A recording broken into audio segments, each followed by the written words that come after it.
you have to pick your poison, right? Am I going to try to come up and shut down Derrick Henry? Then you open yourself up to the throwing game.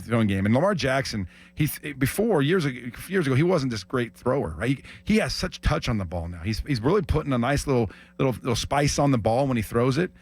He's able to see that guys are open. He has more weapons now than he had before too. I mean, I think Zay Flowers, Mark Andrews. Last week, that number, what was his name? The one that took that ball for 60+ yards for a touchdown against the Bengals.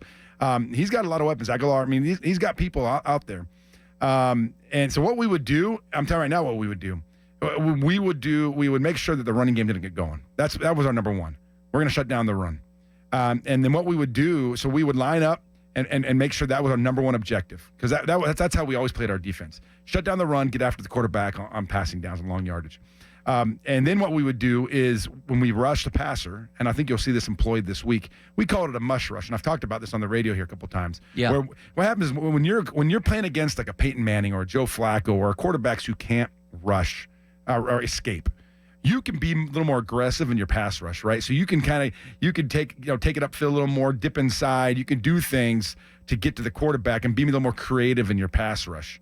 When you're going against a Jaden Daniels like last week, and we can talk about that a little bit, why TJ and Alex didn't have any sacks, or when you're going against a Lamar Jackson, you can't be as aggressive in your pass rush or take some risks to get to the quarterback because he'll make you wrong every time. He's that athletically gifted. And so you've got to keep him in the pocket. You can't let him float back and run on. He's going to do it.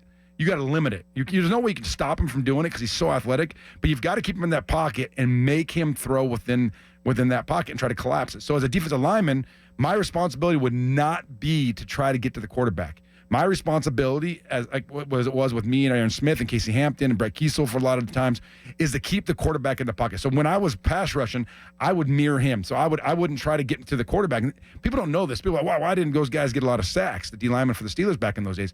Our responsibility was to keep the quarterback in the pocket, not let him escape, so the Joey Porters, right, and the James Harrisons and Lamar Jackson, the Clarkins can get after the quarterback. Yeah. That's why they got all the sacks. And I think that's what they'll do this week, right? But you'll see also TJ Watt and Alex Highsmith. Well, he's out now, but Herbig, and you'll see Preston Smith. It's going to employ this mush rush. They'll try to collapse it around him and make him throw from the pocket where he's not as effective as he is when he's on the run.